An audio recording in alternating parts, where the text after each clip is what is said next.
Welcome to the first Lunch and Learn High Tunnels 2015 online workshop, Alternative Insect Controls in High Tunnels. My name is Cheryl Burns. I'm the Project and Outreach Manager for the Capital Resource Conservation and Development Area Council.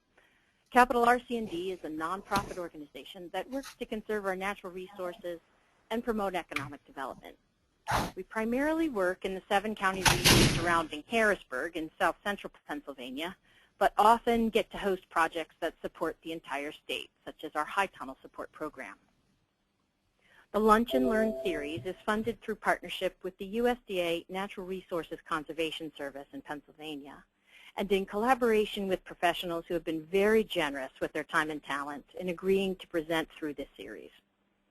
In the office, I'm joined by our Natural Resources Specialist, David Golden. I'll turn it over to David.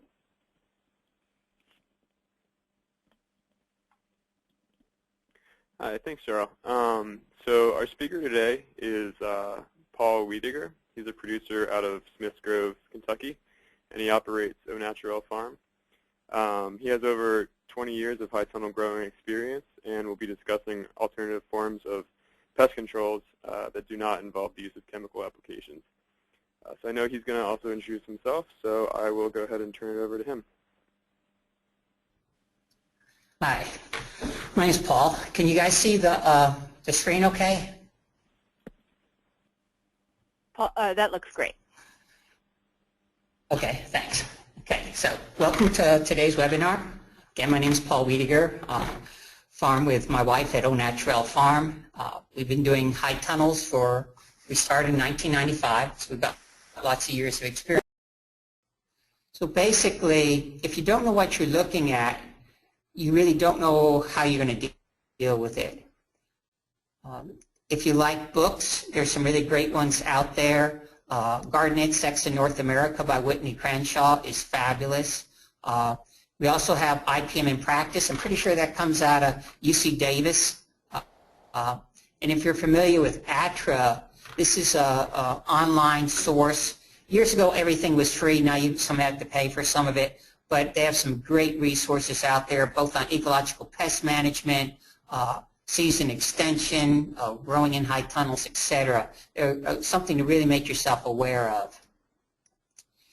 The other thing I would say is, boy, there's a lot of information online anymore. I mean, just go to Google or whatever your favorite search engine is and just type something in, and it's amazing the amount of information you can find.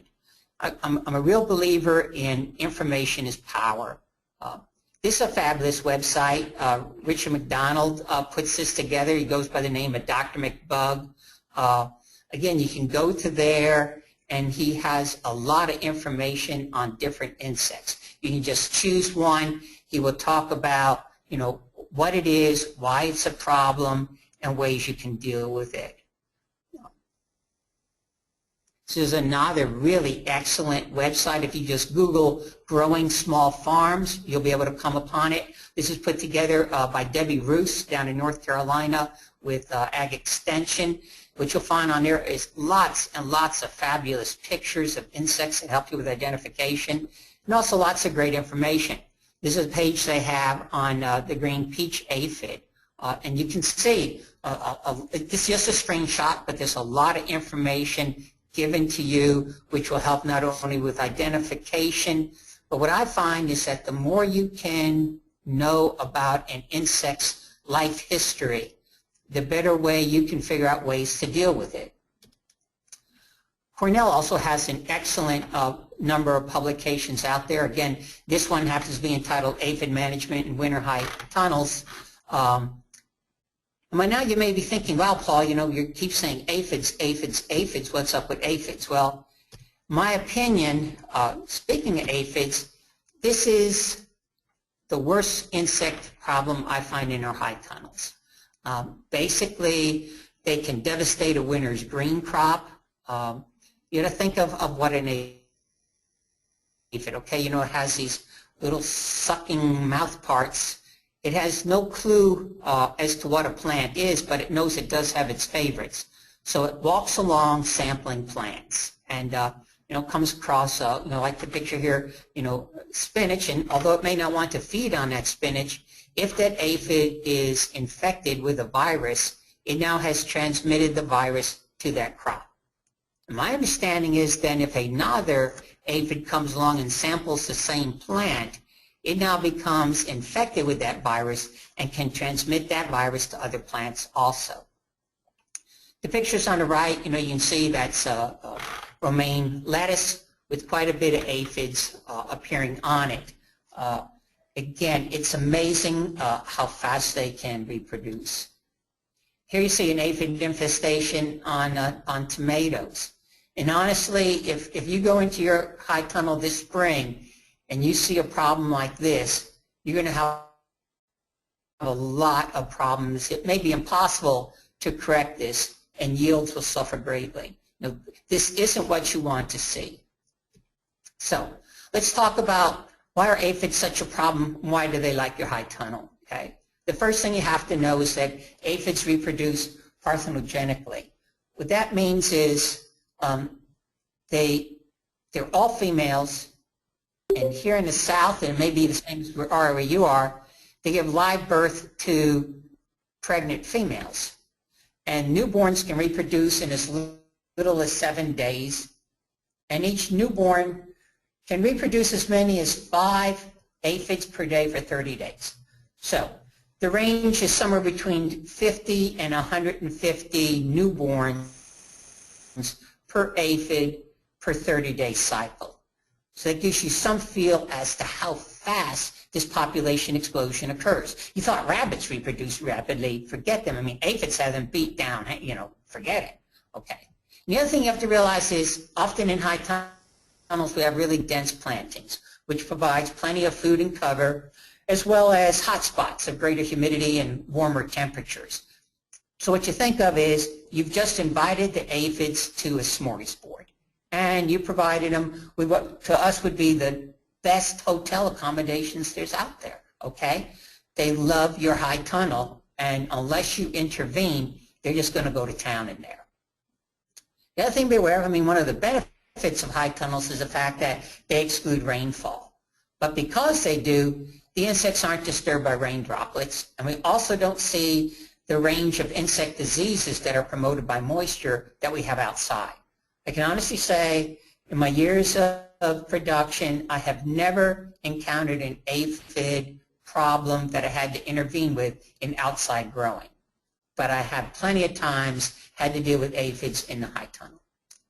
The other thing to really be aware of is that aphids reproduce at lower temperatures than predators. Most predators, like parasitic wasps, they need nighttime temperatures, I'm going to say somewhere around the mid-50s to even lay eggs. Many other predators are only active at temperatures approaching 70 degrees. I can honestly say here we've been much colder than normal.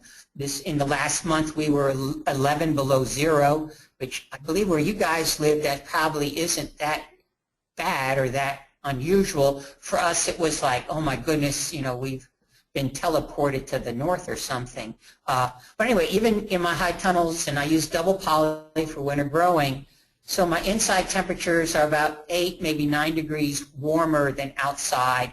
And during the cold period, I actually had many plants covered with inter-row covers. We're still talking temperatures in the low single digits.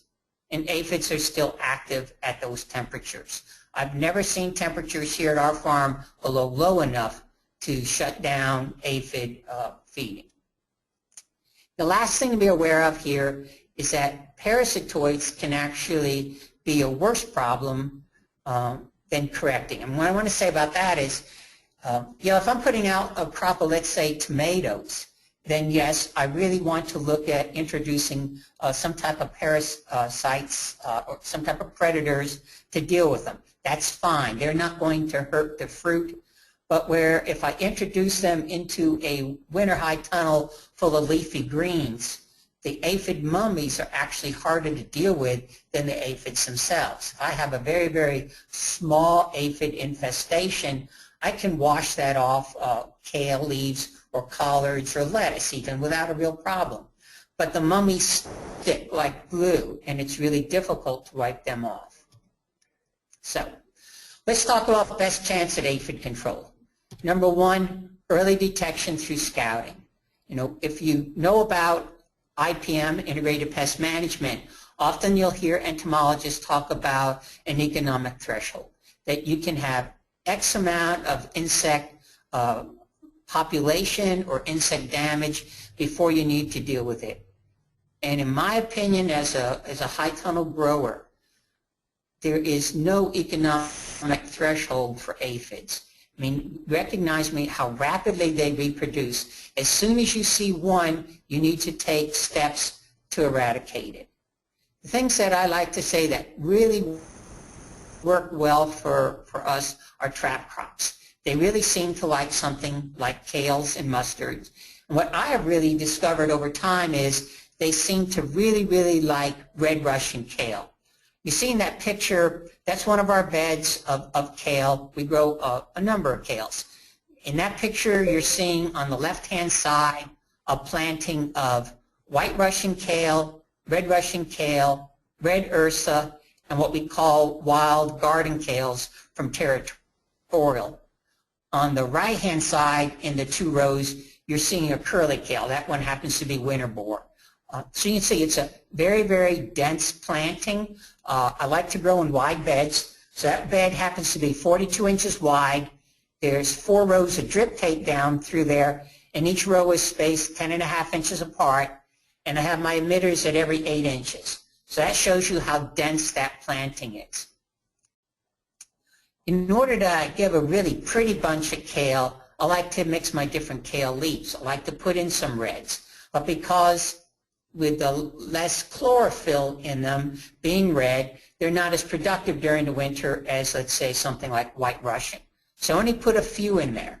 So if you look in that picture, you're only going to see maybe 1 out of every 8 to 10 plants being an actual red Russian kale.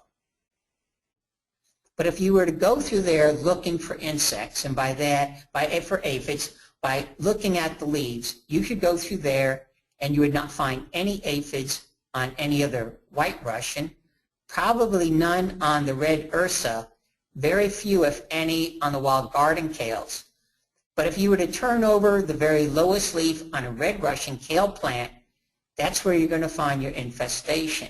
For some reason, they really seem to love red Russian kale. So at that point, when you begin to see them on those lower leaves, you just snap the whole leaf off at the stem, drop it into a plastic bucket, and remove it from the high tunnel.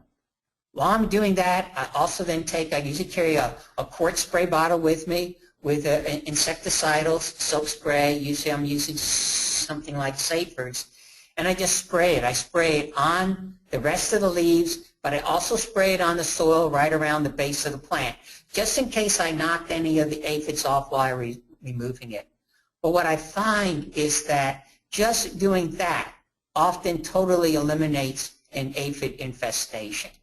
I go back through on a regular basis and constantly look for that. I've actually gotten to the point where I almost stop looking at the other plants. I concentrate just on looking at the red Russian because that's where they seem to show up first. And as long as I can take steps to either remove them by breaking off the leaf or spraying them either with an insecticidal soap or a neem-based product with the active ingredient azadirachtin, I get excellent control on it. I actually feel that because they like it so much, what I'll do is when I start my tomato transplants, basically when I'm doing an early tomato crop, I'm growing a transplant somewhere about 9 to 10 weeks old. So when I seed my tomatoes, I also seed a partial flat of red Russian kale. They're ready to plant out at about 4 weeks, and I'll actually go into the high tunnel and put those in where I'm going to put my tomatoes later on, because that will start trapping the aphids for me, and I can actually remove them before I put in my tomato plants. I continue to leave a few in there with the tomatoes because, again, they seem to be more attracted to that than they are to the tomatoes. So as long as I can keep up with them that way, often they never move onto the tomatoes. Okay, overhead irrigation. This may be a plus or a minus. Down here where we're really humid, I stay away from overhead irrigation. But If that's not an issue for you, that is something to consider, because the overhead irrigation will actually wash the aphids off the plants, and that helps. The last thing I want to talk about are our predators. You know, we've got parasitic wasps, we've got predaceous midges, and we've got insect pathogenic fungi, such as Bavaria bassiana. These are all great alternatives to use, in addition to like lady beetles and lacewings. I mean, the picture you see there, that's a lady beetle larvae feeding on aphids. There's a picture we actually took in our high tunnel. It's been blown up a little bit. But this really, really works well, but again, it has limitations. Most of your predators operate at much warmer temperatures than the aphids do, and remember, they're going to cause you some problems with things such as leafy greens. The other thing I really want to say is the worst thing you can do is to ignore this problem. It is not going to go away by itself, and it's just going to continue to become a worse and worse problem. You know, even when you wind up, let's say you're done with your tomato crop and you remove it, some of these aphids are going to stay behind and continue to reproduce, and they'll be there next year ready to move into the next crop you put in there. Okay, so here's another great resource. This is actually online, and you have to pay to download it, but it's a fabulous resource guide for insect and disease management. Cornell's doing some fabulous, fabulous work on this subject. Here's again one of the screenshots. This happens to be on striped cucumber beetles. But again, it really gives you a lot of information here. Lets you understand that when you have adult beetles, they're going to be active starting in the spring. But basically, overwintered generations live on in the late summer, early fall, and they're going to reproduce. And next year, you're going to have new young come right on in. It's a cycle that if you don't break it, it's just going to keep happening over and over again. Can really be devastating. We find cucumbers to be very, very profitable growing them in our high tunnel. One of the ways we do it is to actually use cattle panels that we lean up against our bows and trellis them right up the cattle panels. And that works really, really well for us. But of course, being on an outside wall, it also attracts a lot of insects. We're blessed in that we have both the striped and the spotted cucumber beetle, and they can be so problematic as to shut down production for us. What we have found is we have used lures and traps to get almost complete control of cucumber beetles in our high tunnels. I'm sure there's other sources for it. The one I use is Johnny's. Basically, this is what it looks like. This is just a yellow sticky trap that you fold up on itself and suspend the lure inside of it. What we'll do in our 96-foot long high tunnel, on one row, we have 3 of these on the row, okay, just spread out at equal distances. And it is amazing how fast you can get control. We've gone from where I'm going to say 85% of our cucumbers are not sellable grade, and after introducing these traps and lures, within 7 days, totally reversing that to going to 85, over 90% of fruits that can be harvested and grade out, let's say, an A grade. So again, out in the field, you would use this basically to monitor them and then use other steps to deal with the cucumber beetles. But in the confines of a high tunnel, we actually find that the lure itself serves as a control. Now the problem we've encountered in our high tunnel are spider mites. We usually see it on strawberries. Center, you can begin to see they're basically the web along the edge of the leaf. I'll have to say the first year I encountered this, I thought what I was looking at there was fertilizer salt being exuded by the leaf itself. And I thought, okay, that's an issue, but it's not the end of the world. During the summer, I'll just pull the poly and run some irrigation in here and flush the salts. And it wasn't until like the weekend when my wife came home and walked in the high tunnel and screamed at me for having spider mites and not dealing with it that I realized it was something more than what I thought it was. So be aware of that, know what it looks like. Again, if you catch it early on, they're very easy to deal with. I mean, insecticidal soaps and neem-based products work really, really well on them.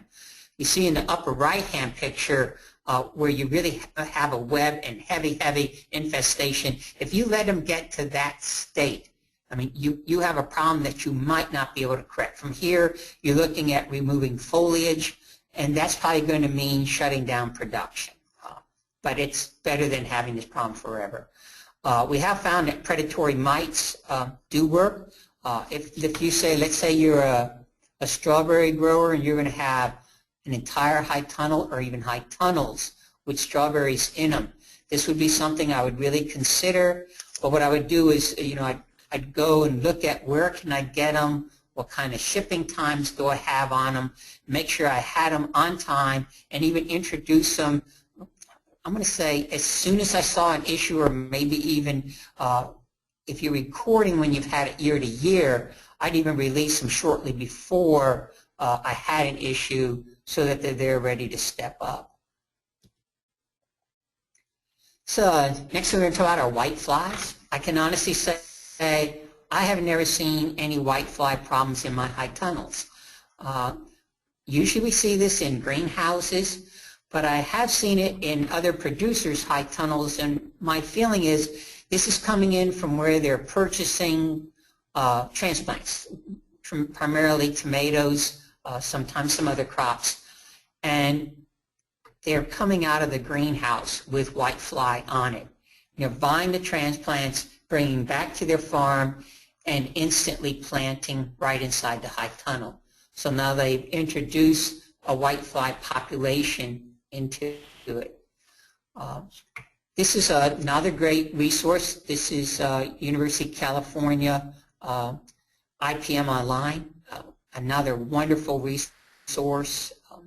Tells you lots of information. Again, this is a snapshot on the screen. Tells you a lot about the insects. The things to know is it, again, rapidly develop, and you have population explosions in warm weather. And that's what's really critical about it. So I don't know, okay, they're going to show up on the underside of the leaves. So in your scouting program, this is where you're going to look for them. When that spring weather comes on, going into early summer, where we get the warm, humid conditions, their population just explodes. Problem we have from them is they cause foliage die-off, which significantly affects the ability of the plant to produce, set fruit, etc. The other part of the problem is they transmit viruses. This can be a really big problem. Again, if you have a heavy infestation, it's very, very difficult to control, if not impossible control. Scouting, early detection, using yellow sticky traps. Same way we did with the aphids. Remove the infested foliage. I mean, this is a really effective way of dealing with it. We also found one that has worked really. Downside is that brassicas and plant, it can, especially on seedlings, it will stunt them and set them back a number. Not sure exactly what happened. We were talking about white flies, basically just telling you the problems we had with it. Again, to remember, early detection, removing the foliage, soap sprays, neem-based products, which azotrol is. I mean, at the azotrol, it's azadirachtin. But again, be cautious when using it on brassicas and solanaceae.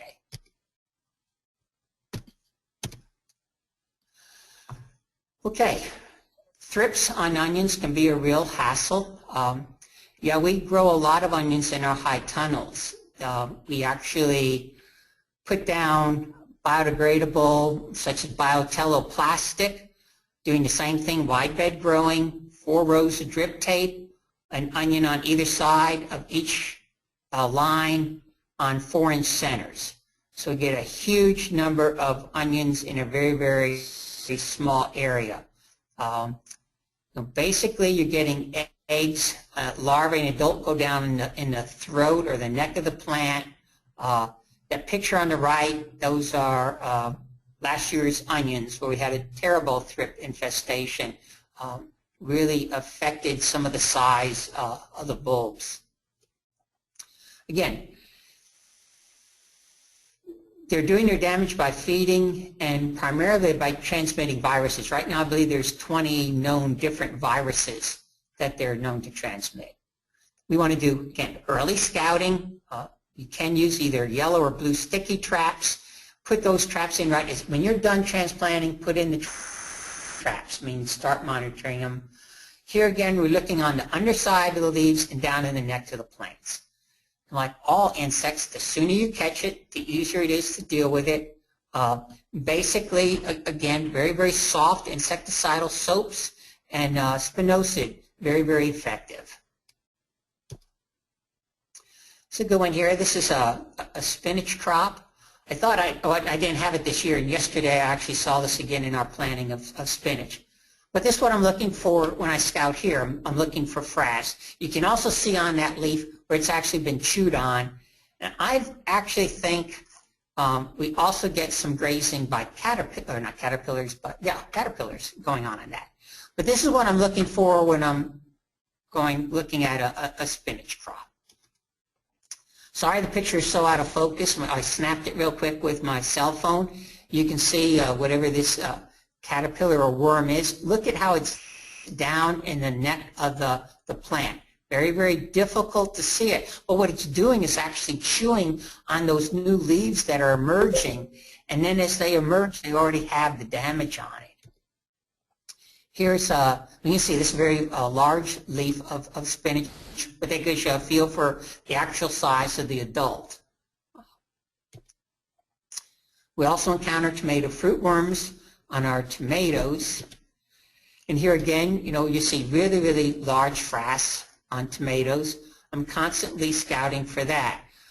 When you find it, pretty much a green and I want to say moist, it's relatively new, that there is a hornworm feeding.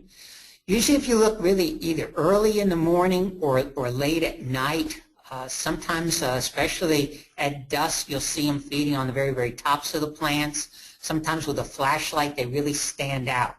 They're geniuses as disguising themselves, look just like tomato foliage, so it's difficult to see. The smallest we find them, that's magnified quite a bit. We actually find them about the diameter of pencil lead and maybe ½ an inch to 5/8 in length. When you see them at this stage, this is the time where you want to hit it. We basically start with BT, Bacillus thuringiensis. We're using dipel. Works really, really well, especially at this small stage. You're going to get 100% effective control. On the other hand, if you let them get up to this stage, and I hate to say that I have found them this size in our high tunnel, they're pretty difficult to knock out with BT. Spinosad is effective on them, or from here you're going to have to look at hand picking and disposing of them. Here's a great one. We like to see this in our high tunnels. We see a lot of this out in our fields. Don't see it as much in the high tunnels, but that's where it's been parasitized by braconid wasp. When we see this, we actually leave that behind. That caterpillar is going to be dead, or hornworm, I'm sorry, in less than 24 hours. And that's just going to allow those eggs to hatch and introduce more wasp into your high tunnels. So whenever you see that, just leave it there. Easiest ways to deal with this, again, I think our direct intervention. A dipel works really, really well on many, many different types of caterpillars. Here on the left, you see it. That's an imported cabbage moth with the worms on the backside of a kale leaf. And we've already talked about using a backpack sprayer and using safer soap. That works well on other things. What I really like is I've actually purchased a battery-operated backpack sprayer. One thing, it doesn't wear me out as fast having to pump that piston.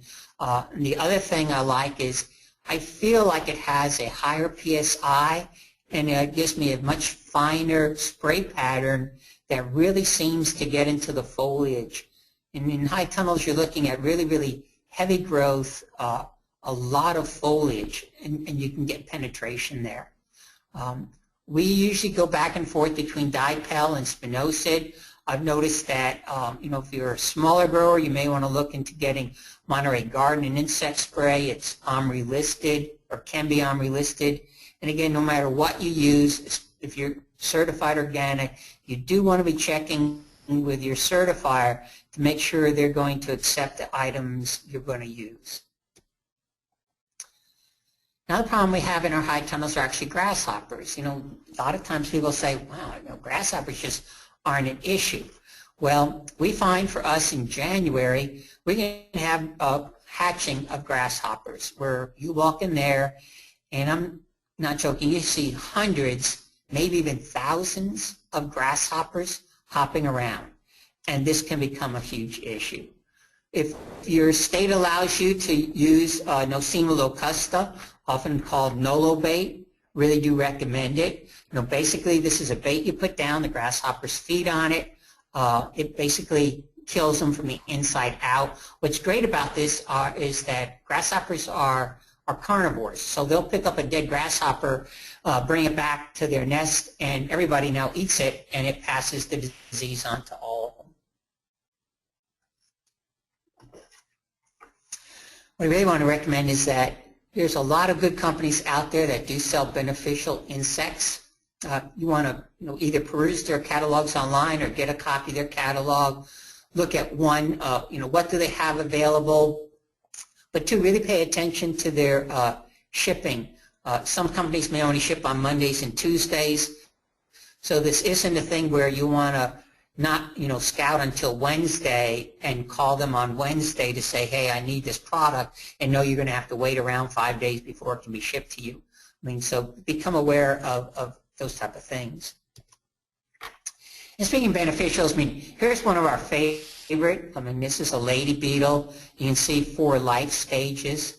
What I find interesting is, when you look at the eggs, so often when we have people come through our farm taking a tour, and here I'm even talking about ag students, they've never seen insects like this. They know of what an adult lady beetle looks like, but really don't know what the eggs look like or what the larvae look like. And I think that's so important to recognize the different life stages. And you definitely don't want to misinterpret or misidentify the eggs of a beneficial, and you think they're the eggs of a pest, and eradicate them. You actually see this is a picture in our high tunnel. This is potatoes. And yes, we do grow potatoes in our high tunnels. I was thinking the other day, how strange that may sound like, but here where we are, our average snowfall during the winter, total for the whole winter, is something like 7 inches. And in the past number of years, we've had so little snowfall that our average has actually gone down. And this year, in the last few weeks, we've had over 20 inches of snow. And something I have never seen in the 20 years I've lived on this farm is we actually went 2 weeks with snow on the ground. So when the snow finally left, it left by having torrential downpours. So we had 10 to 12 inches of snow, followed by 3 inches of heavy rain, followed by, depending upon you were in our county, anywhere from 5 to 24 inches of snow, followed by now another 3 inches of rain. So our fields are totally saturated. We're right now at about potato planting time, and there is no way we can get out into the fields to plant. But, we can have potatoes growing in our high tunnels both early. We also do a potato crop late, planting them around August and harvesting in time for Thanksgiving and Christmas, where we command a premium price for potatoes. But here you see the lady beetle larvae feeding on aphids on the potatoes. I'm going to say when these were not introduced, so this is actually a late summer picture. And so they're out there, they're very, very active because it's warm, and there's so many in there that they totally took care of the aphid explosion, and then they moved on. So this worked really, really well for us. We actually removed the aphids before our winter green crop went into there. And here's another a great predator, lacewings. We actually see them the most in our tomato crop.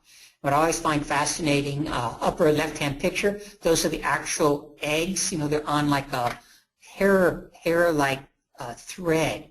We actually are harvesting tomatoes. We'll actually find those on the tomatoes themselves. We try very, very carefully to remove them and leave them behind in the high tunnels. So again, you can get a lot of benefits from different predators, whether they be parasitic wasps, predaceous midges, or even for some different insect problems, pathogenic fungi.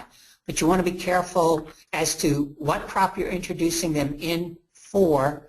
Again, I don't recommend them for leafy greens, but again, for many of your other, like your solanaceae crops and your brassicas, they do really, really well. And also be really, really aware of the temperatures that the predators become active at. So I hope you've enjoyed this. Hope you learned from it. Things, again, I want to emphasize, high tunnel growing is joyful. You may not see all these different insects. You may only see one or possibly two.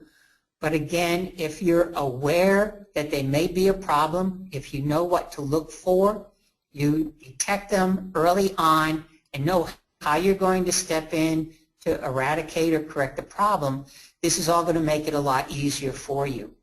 So, hope you enjoyed. If you've got any questions, be glad to answer them. Looks like we have one. When you spray with water, does that kill them, or do you spray insecticidal soap on the ground? That comes from Julie. You can actually just use water, and basically what you're doing there is trying to knock the insect, this would be aphids, off the plant onto the ground. But usually when I'm doing that, then I'm going to go back behind and spray with an insecticidal soap on the soil so that those that have been knocked to the ground, I can make sure I eradicate them. It's sometimes easy to get in to use water where you can get maybe a little higher pressure, using a hose. You want to be careful you don't, spray so hard to damage the foliage, but you can get a nice stream of water that'll wash things like aphids off. Okay, and next in the chat box, Laura asks, what are your favorite crops to grow, and which crops have the least pest problems? Wow, favorite crops to grow. There's like maybe 20 of them. I'll have to say, if you talk in terms of greens, spinach is my #1 top-selling green. I'll tell you a real quick good story about this. Now this dates me, right? This goes back when we did this years and years ago. We were selling spinach at a half a pound per bag. a half-pound bag for $3.50, a pound for $5. And during the winter, you don't harvest the whole plant. You actually just pick off the largest leaves so that they'll regrow and you can have another harvest. Well, where we are, we can harvest a bed of spinach every other week. All right? So you think of it, this back-breaking work at as fast as I can go, I can harvest a 5 to 5.5 pound bin every 30 minutes. Okay? Maybe the first bin I can do it at 25, but by the third bin, I'm over 30 minutes. So if you're trying to pick 20, 30 pounds of spinach, you think how many hours you are in there bent over harvesting it. And I decided I'd had enough of it, and I was no longer going to harvest spinach. So Alice and I were going to speak at a conference, and I thought what a great time. I would make no offering to my customers that week. And when I came back the next week, I told them that the price was now $5 a half pound, $10 a pound, take it or leave it. And my attitude was, there's no way Allison was going to let me not grow this crop. So I thought, well, if I made the price so unreasonable, nobody would buy it, and therefore I could get away with it.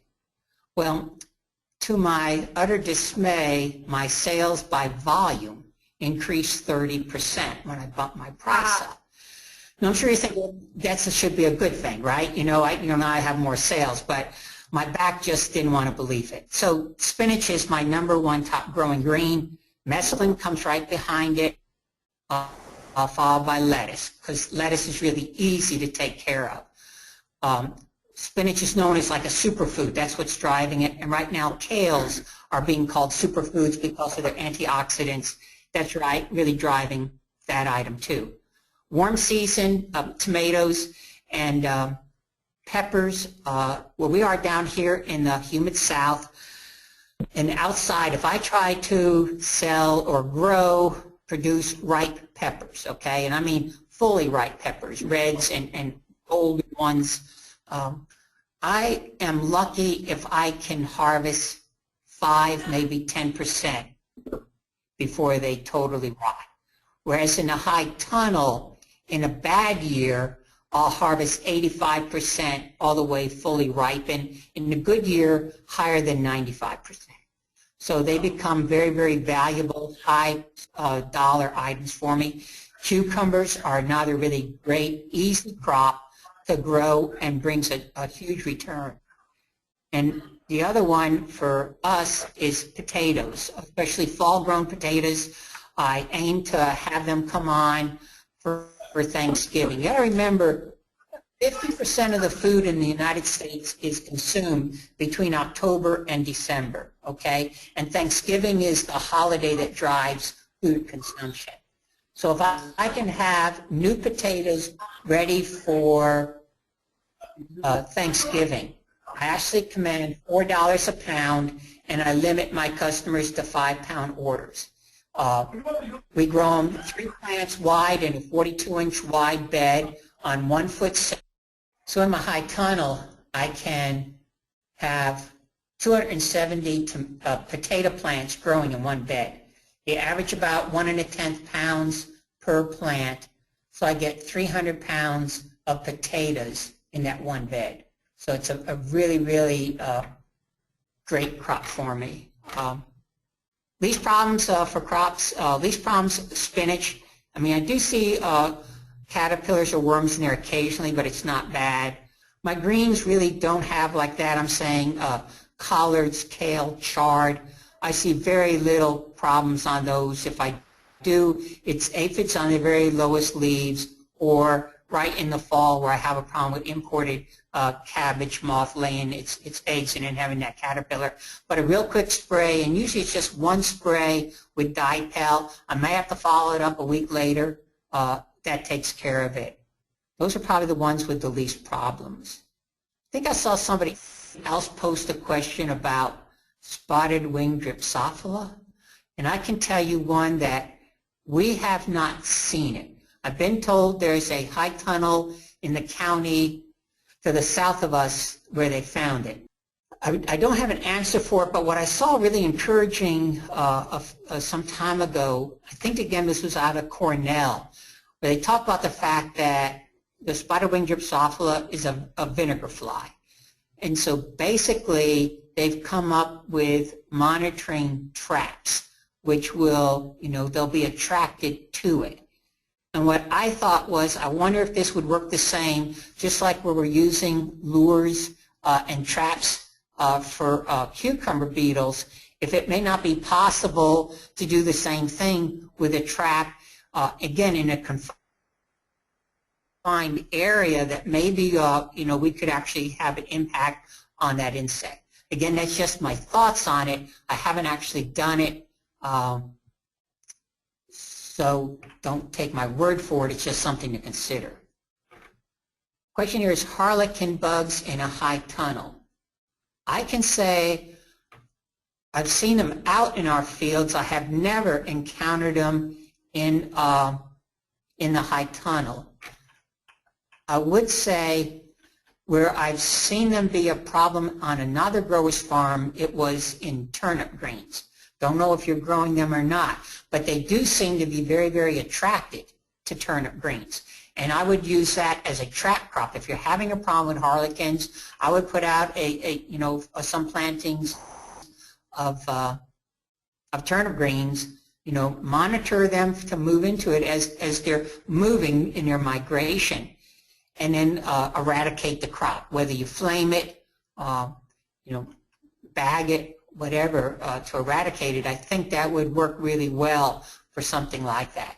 The same way, too, when I've talked about removing the foliage, let's say like on red Russian kale that has aphids on it, what we do is actually put those into a plastic pail, and that actually then goes in and becomes food for our layer flock.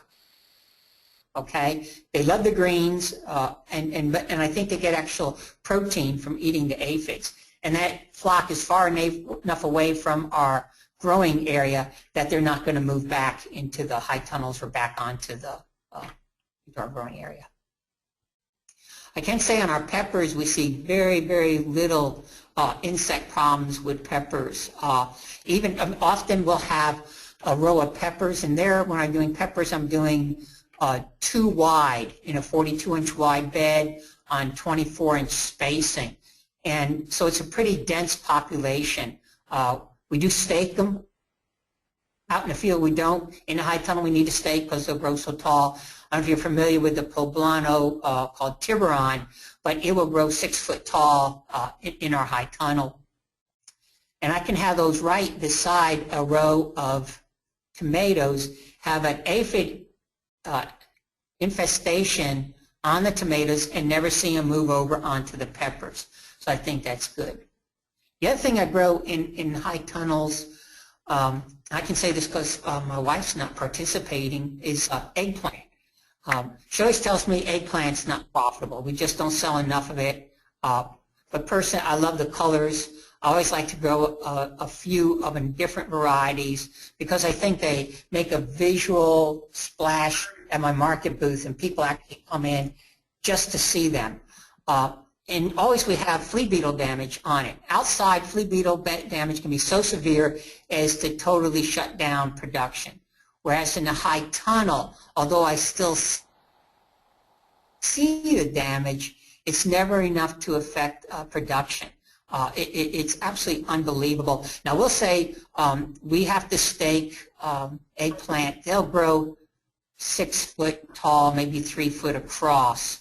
But the number of fruits you get off a plant are absolutely amazing. Even into the late fall, for us, we can keep them producing till Christmas. Same thing with our peppers. We actually can keep peppers producing till right around Christmas. I can tell you a number of years ago, actually deliberately left the high tunnel, the sidewalls open in a night in December just in order to kill off the peppers. I had gotten so tired of harvesting them, I thought enough was enough. And that's what I did. But it's amazing to see how productive they can be.